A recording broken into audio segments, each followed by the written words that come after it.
Hello and welcome to my channel. My name is Doodle Robot and today we're going to work on Operation Fill a Tiny Sketchbook with quick, easy, beginner friendly little paintings, studies, drawings, etc. I believe this is episode 4. I'm not sure. I'll have the correct one written in the title for you. So today we're going to do this one. It's loosely inspired for me from Mondrian's work, Mondrian's paintings. But you can see it's quite different from that. Like I said, it's just inspired by. I wanted to experiment with tape on the paper.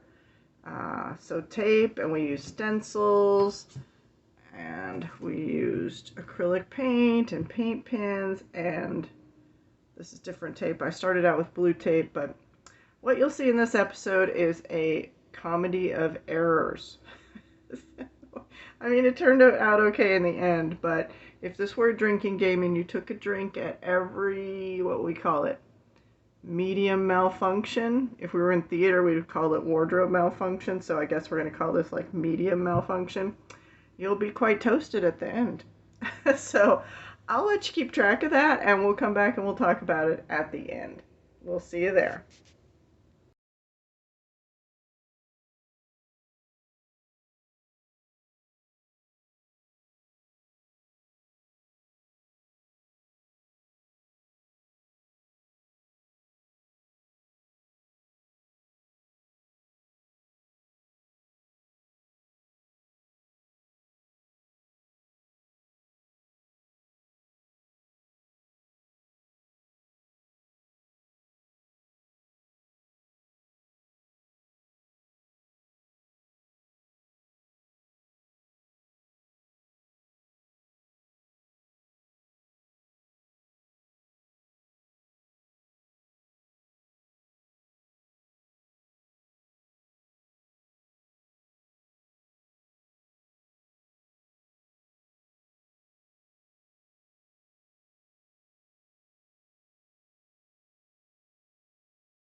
All right, we're done. And as I said in the beginning, let's move that for you so you can get a good view. Yeah, comedy of medium errors. Well, not errors on my part, just medium malfunctions. Starting with the tape problem. Now, you'll notice I put on 3 coats of white on the paper because I have never done tape on paper. Well, I have, and of course it ripped up the paper. So I figured that acrylic paint, if I got enough layers on there, would not have that problem. And as you can see, when I was peeling up the blue tape, it did bring a little bit of the white up with it. You can't tell. Now, I don't know, but I really noticed it when it peeled up the black, and even the washi tape peeled up the black, which is surprising to me. Now, I don't know if it's because this is matte acrylic paint and not your standard artist paint, which has a shine to it, because all the other times I've used tape when painting has been on canvas, and I'm either using artist quality paints or house paint. I used a lot of house paint in my work before, which is very durable. I don't know if it's because I didn't let it dry long enough, or because it's matte, or because it's on paper, or because I live in a different state that's much more humid. Maybe things take a lot longer to dry than I gave them. But in the end, I ended up just painting it by hand, which you can do. You don't have to use tape. There's no rule that says you have to do that. It's a good exercise to practice your skill level by, trying to paint a very straight line. I used to make students do that in class. It's like, no, I want you to practice straighting a paint line because people have trouble painting, following the lines. They shake, it's just a skill that you have to learn. Similarly, the next problem you saw is not so much with the Ohuhu paint marker, but these Posca paint markers. I bought these, were really inexpensive. And one of my friends online, I think it was Wendy, was wondering if I got like a dupe set, not a dupe set, an imposter set. That's not what they call it, but close enough. And yeah, I don't know, because this works so much better than these. You saw them when I shake them and then depress them, all the ink leaks out, which is actually great to paint with. It moves very well on the paper, but it would be a little bit easier if it actually came out of the things. And then towards the end, even more problems. It wouldn't even come out when I was trying to press it on the paper. They just seem to have stopped working. And I would find it difficult to believe that they'd be out of ink. I haven't used them that much because I really prefer the Ohuhus. But yeah, lots of problems with those. Although, I just pressed them on the paper and then painted with them as opposed to using them in the pen. It would have been much easier to use them in the pen, but, whatever works, you got to do. But I persisted, and I think it came out good. That's kind of what I envisioned in my mind. So, it's a win. There's always a way around any problems. When you're doing this yourself, one tip, if you have any, glaring mistakes, occasionally there was, a little black spot or gray spot where, I don't know, a little micro part of paint dripped, I just, strategically put a dot there to cover it up so you don't have to go back and paint white paint over it or whatever. All right, so that is it. I thank you for joining me. I appreciate your time. I hope you have a wonderful day. Live long and prosper. Bye-bye.